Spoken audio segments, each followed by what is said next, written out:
What's going on? Welcome back to The Big Thing, and I'm excited for today's episode. Obviously, you guys are excited. You remember back when I was doing Collider Live, I had an opportunity to sit down with Phil Brooks, aka CMPunk. We talked about a lot of different things. Well, he's got a brand new show coming out, and it's going to be on Stars this weekend on Sunday. It's Heels. I can't wait to see it, more of these episodes. I've already seen 3 of them, and I can't wait for you guys to hear about this show. I am going to sit down. We're going to talk to Phil, and we're going to learn more about the show. And we're excited to have him on The Big Thing. So coming at you now.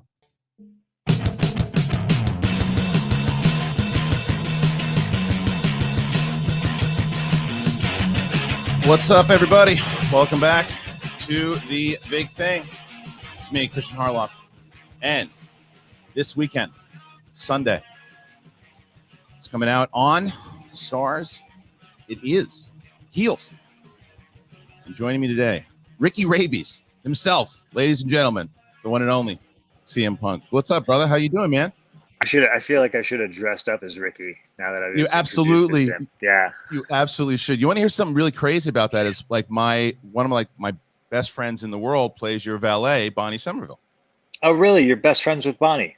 Well, she is my wife's friend who's been she has been around for a long time, 12, 13 years. I mean, I was thrilled when I found out she was Vicky. You know what I mean? Because I didn't know who Vicky was going to be. And I literally ran into Bonnie in the lobby of our hotel, and like the night before we were supposed to work together. So it was great. Like that's awesome.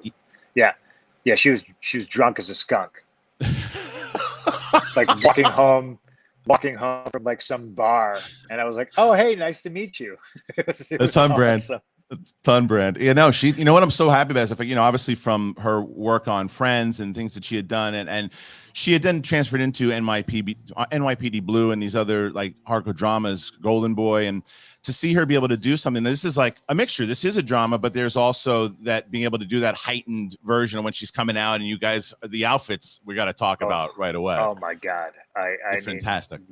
What else do you want to talk about? I'm really happy you saw episode 3. I haven't seen it yet, and I think a lot of people are going to love this show, but once they see Ricky and Vicky Rabies, I think it's just going to set it off. I think people are going to go wild.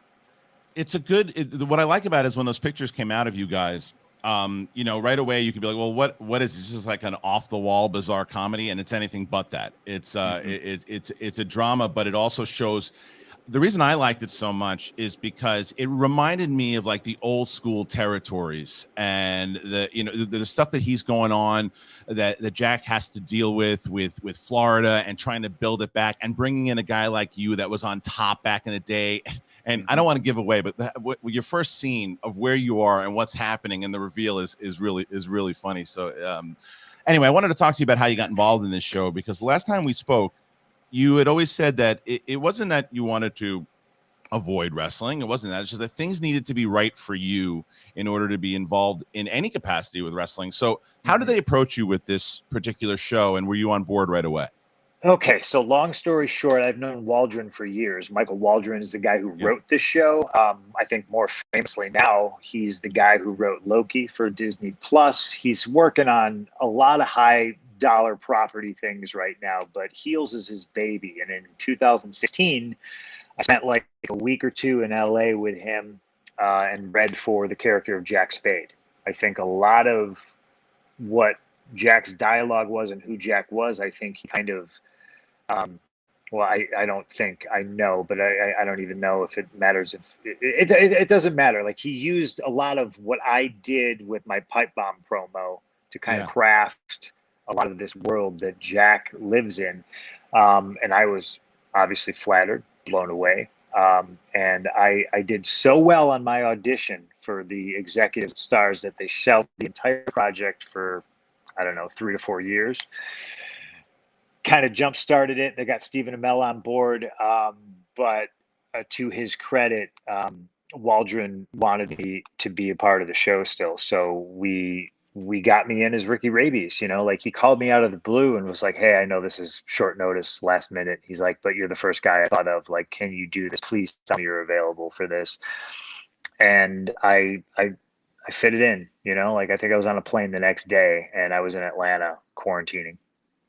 I'm happy that you did, man, because it's a very real performance inside of it, because of you got to play obviously inside the wrestling aspect of it, but you also get to see the behind the curtain stuff that a lot of people don't see is in the smaller territories, because they do play. And I actually, to be honest, I think I saw 4 episodes, because there's a scene, again, I don't want to give away or spoil anything for people, but they do take the bigger side of wrestling and the corporations and the how you lose a side of the what a lot of the like the pros and the purists feel like is what wrestling is supposed to be and what Jack is fighting for and the story of it, and then the corporate let's sell toys, let's do this side that I'm sure people like yourself and other people have been frustrated by, whether you're trying to tell a story and it's like, well, we've got also doing a business here. So I like that aspect of it in the show. Is that some of the stuff that did you lend any of your insight when you're on set? Because I'm sure they're going to ask you a ton of stuff.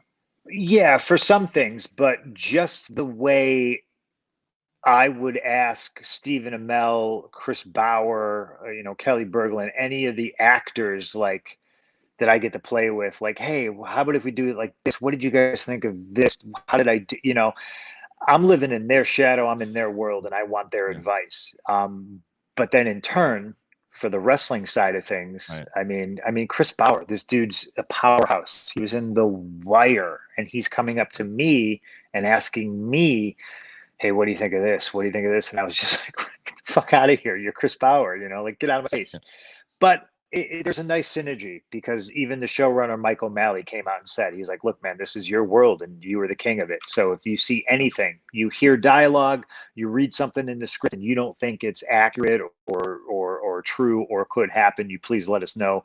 They wanted to be so respectful to the world of pro wrestling, and they also wanted it to be accurate to make the show better. And I really feel like everybody came together on all sides, in front and behind the camera, to do exactly that. Did you get calling shots inside of the match? No, No. we had a very accomplished wrestler in Luke Hawks who was putting Yeah. a lot of the stuff together, and he straight up came up to me and was like, "Whatever you want to do, man, you tell me." And I was like, "Well, Luke, this is your job. I'm not here to take your job. Like, you tell me, like, And I told him who I wanted Ricky Rabies to be modeled after in the ring, and he was like, "Okay, got it. Let's do it." And it was a collaboration, really. Everybody Yeah. worked together. Can you share with me who you modeled him after? I don't want to yet because I Okay. want people to see it, and I want Okay. there to be a discourse, because it's not just one person. There's a few. I was fortunate in my career to share a locker room with a ton of Southern legends. Yeah. So I think there's one in particular that I leaned on, and it's an homage and a thank you and a love letter to him personally.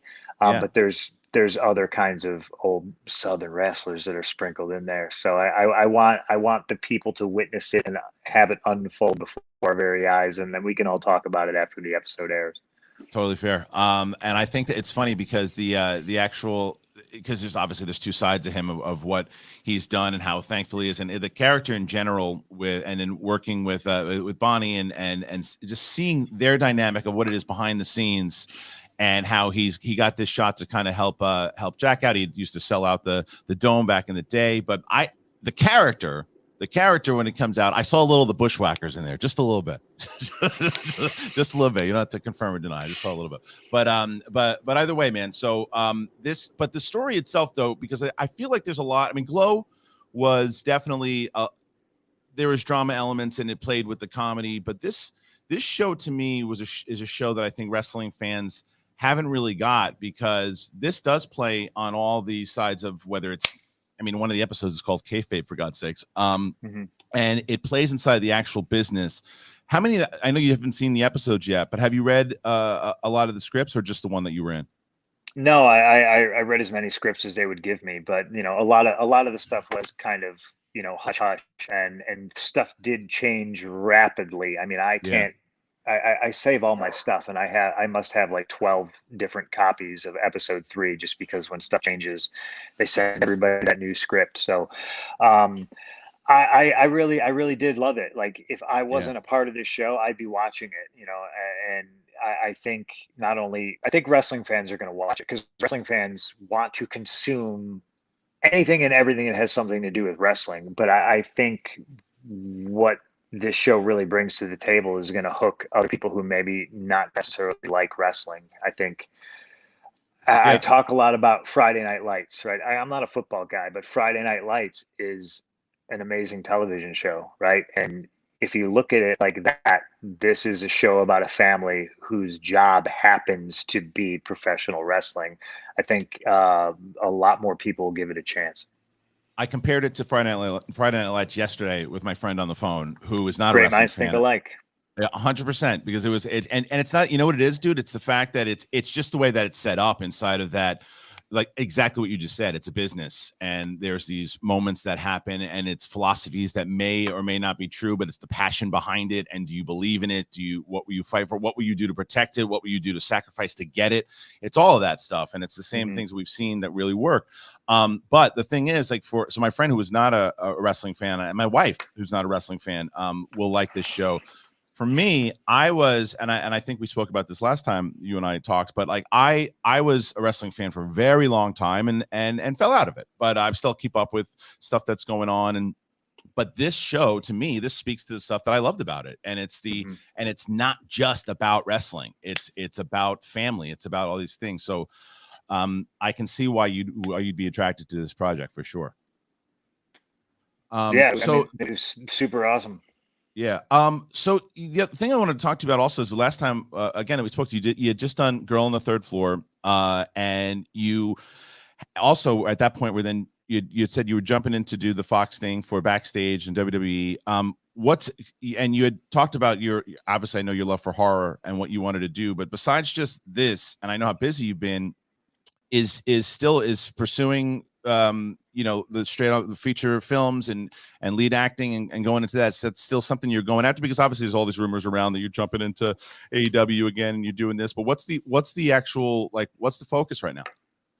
The focus right now is acting, Yeah. promoting this show and seeing what comes. I'm very excited for people to see my performance, because listen, I think it's a great show. I will literally watch anything Chris Bauer is in, just because he's one of my favorite actors, right?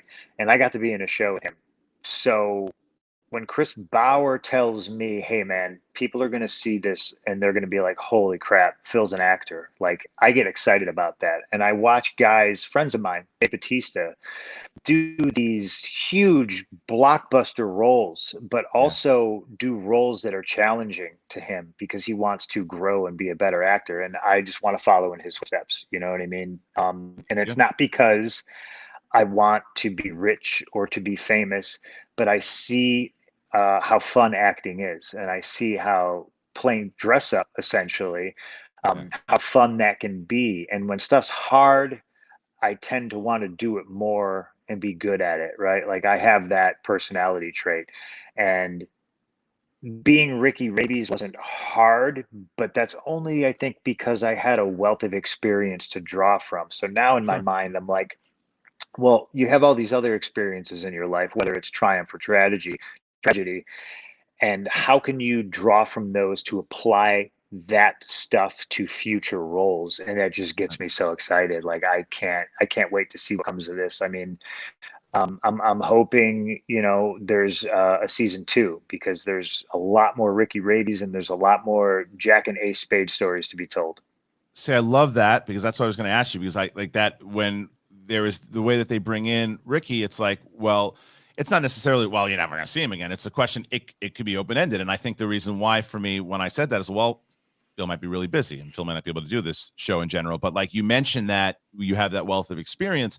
There is that, I think, the comfort blanket, obviously, because you know the world so well, but it also, I'm telling you, man, like from that, there's a scene in when he first sees you in, not when you first introduced, but when he sees you in person, it just was very real. It was just a real conversation, and you can tell that you were locked into it, because it was stuff that you knew, but it was also, all right, it wasn't you. It was this guy Ricky Rabies, but you could tell that from the things that you knew throughout your years, and like you said, modeled after people, that you were able to connect into it. So I do hope we see Ricky So Rabies. that scene was my first day on set, and Okay. I don't think I'd met Alexander yet. I don't think I had met Wolfgang, who plays Ricky's son, yet. I liken it to this, like back in the day, talking about kayfabe, when there was Yeah. a heel locker room and a babyface locker room, and you did not meet your opponent beforehand to talk about how many bullshit arm drags you were going to do or whatever. Right. A referee would a lot of times give you the finish in the ring. You'd walk to the ring, you knew who you were and what your job was, and you know who your opponent was and what his job was. It was exactly like that. I showed up, and it was very intimidating, right? All of a sudden, boom, I'm on set. I got a ton of dialogue with Stephen Amell. I got a ton of dialogue with Alexander Ludwig, and it's just like I jumped in, both feet hit the ground running, and it was just like back in the day when you would see your opponent and you just go there and you just start working.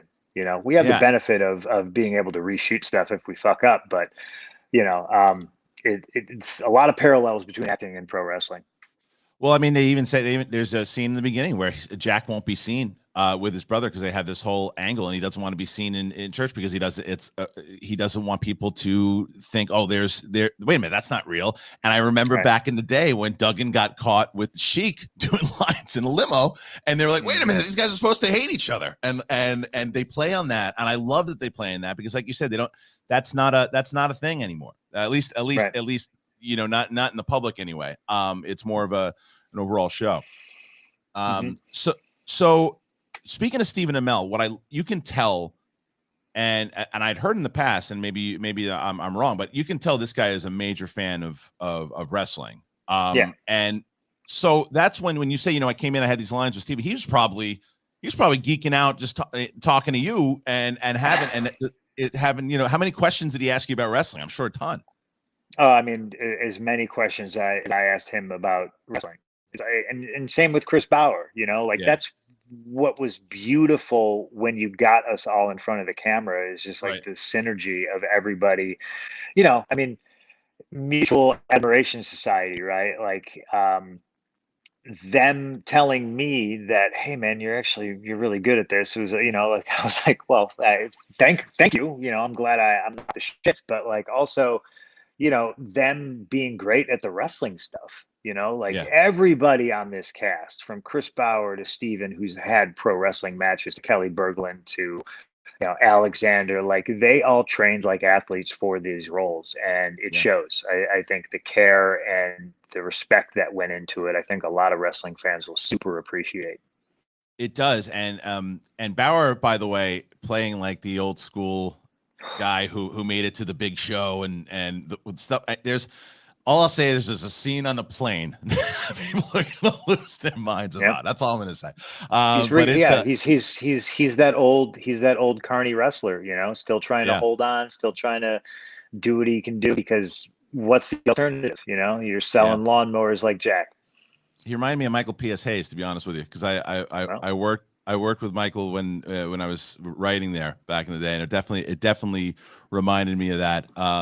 For sure, that old school type of guy with the philosophies and the ideas. So you can tell this is a pure show. This is a pure show for wrestling, and as you mentioned before, it's not.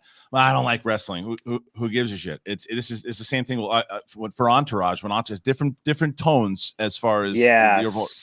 But where Entourage was, I don't care about Hollywood. Yeah, but they're introducing you to that world inside of it, and that's what this show does very well. That's a very good comparison. Yeah. So anyway, dude, I did want to ask, as when you moved over to Fox, and when you were doing the show, because you had said that what I loved about it, and I went back and I watched something that you said, and I admired it. It was that the fans in general, when I wanted, they kept, because since the day you stepped away, people were like, what's Phil going to do? When's he going to come back? What's he going to do? And you're like, well, what they need to understand is if whatever capacity, whatever I did, they're going to get Phil now, not Phil then.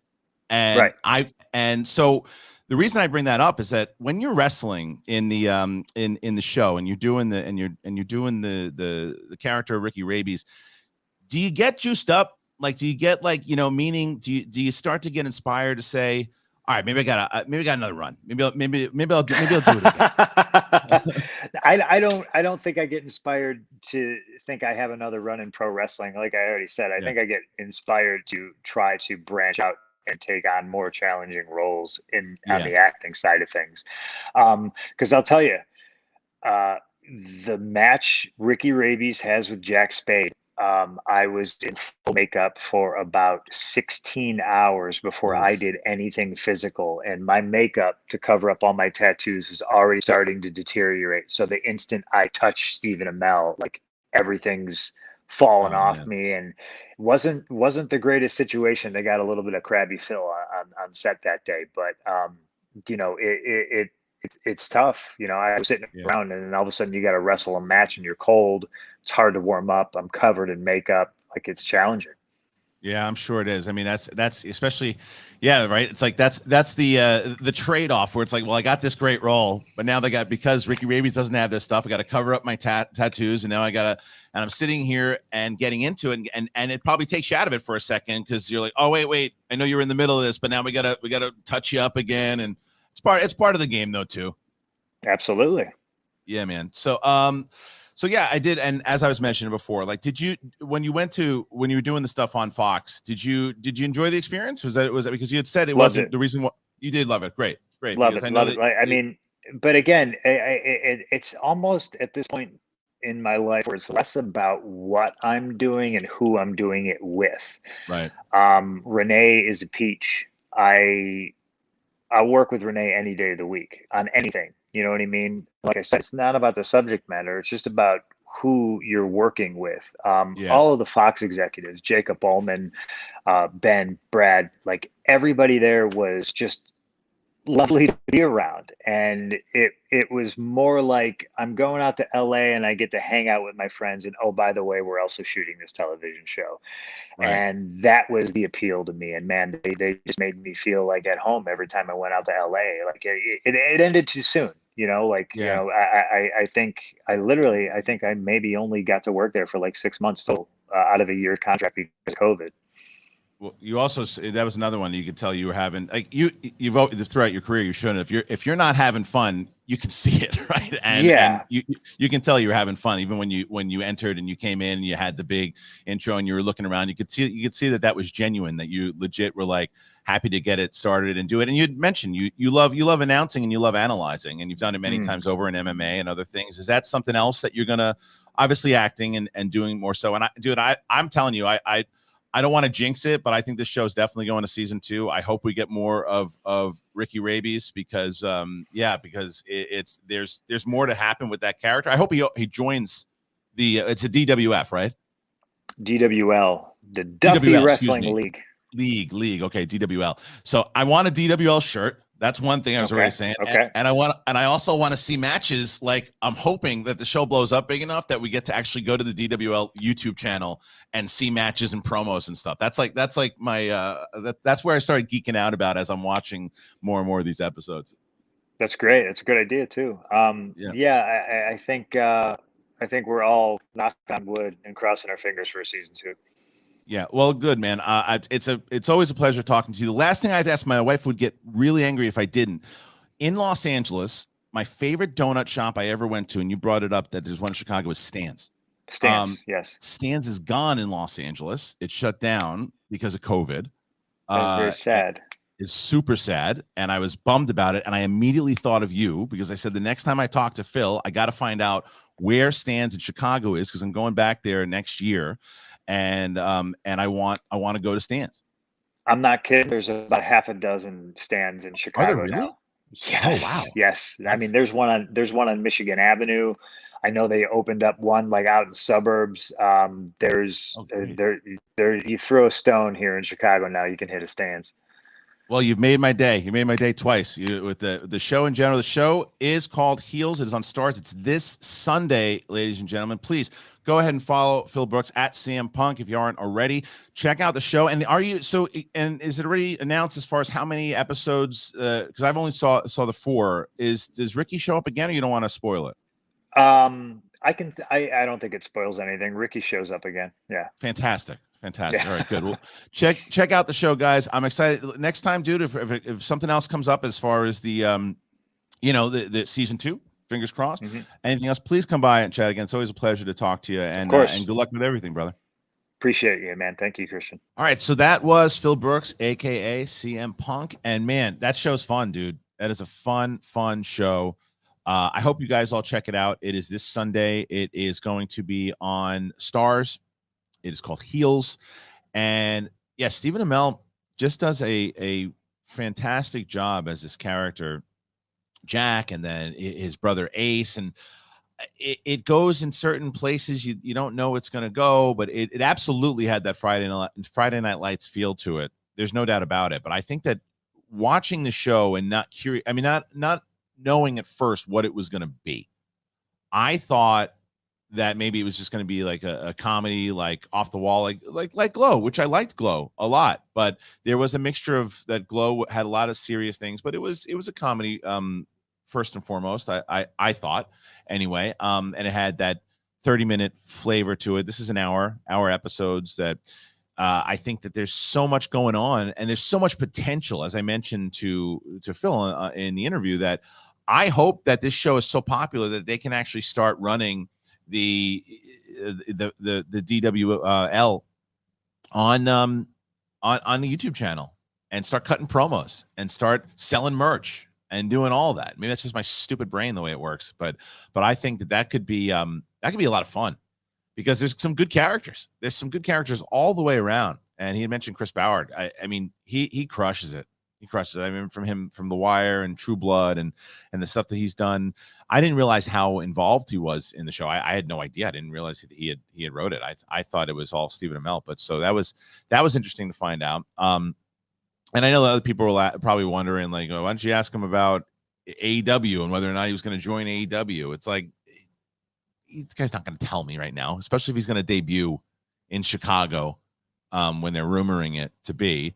And he's focusing on acting. And he made it clear, like, I'm not an idiot when it comes to, you ask somebody if they seem like when I asked him about the SmackDown thing back in the day, and he told me, yeah, I did it. It was natural. And it just came up in the conversation.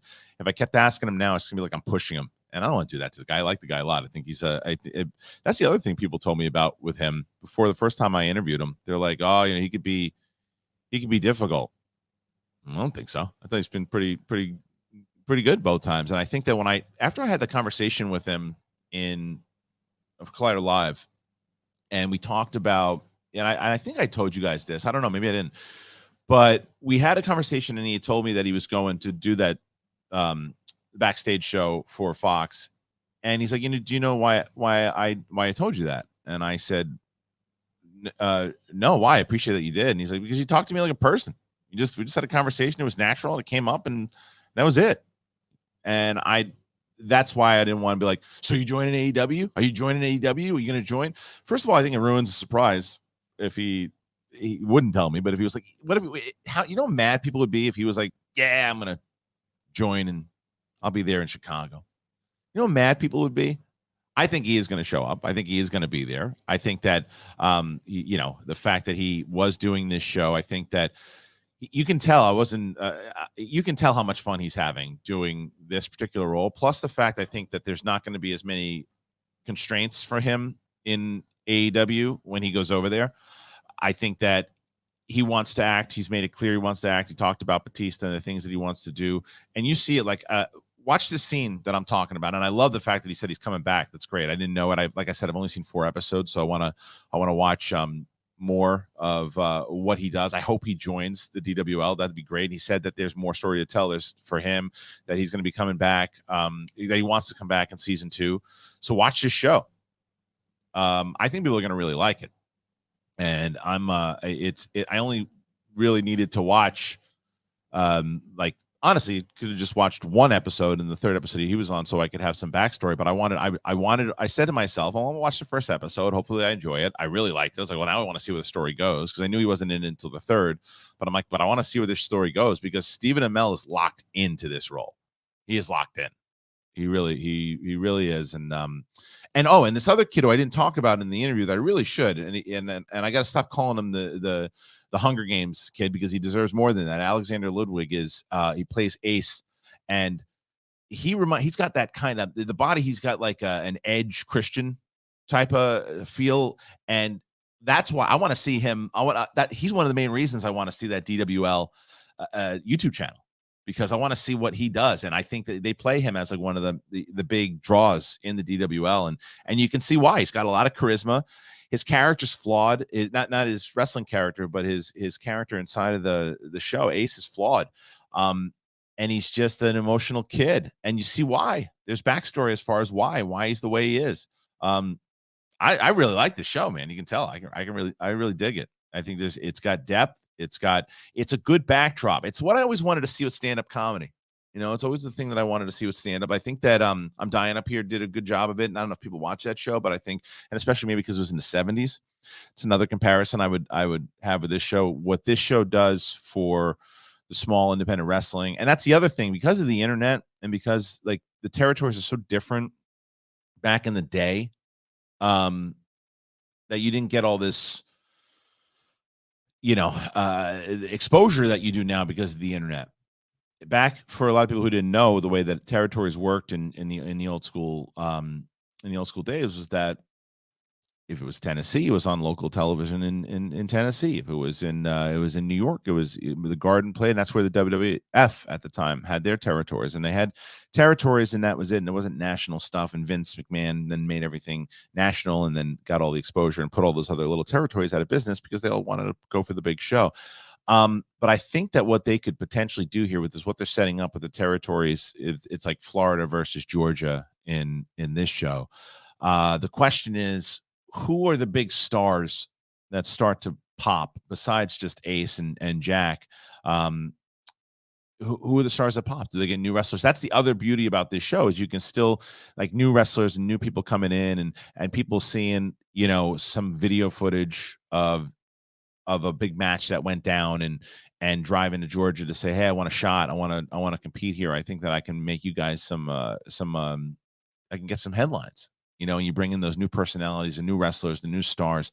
And what happens, even if they start to jump to the big leagues, is that they start to gain more notoriety as like the league. And that doesn't even happen until season 3, 4, 5. But this is a show that, obviously, for me, creatively, my mind goes in a million different places because it's so much fun to see. And there's so many interesting characters, and they have I want the show to blow up because I want to interview every single one of these people, because they can tell how much, you can tell that they're having fun. Oh, Mary McCormick is in this. I didn't mention Mary McCormick to Phil. I wish I would have. Mary McCormick, who I will always love from Howard Stern's Private Parts.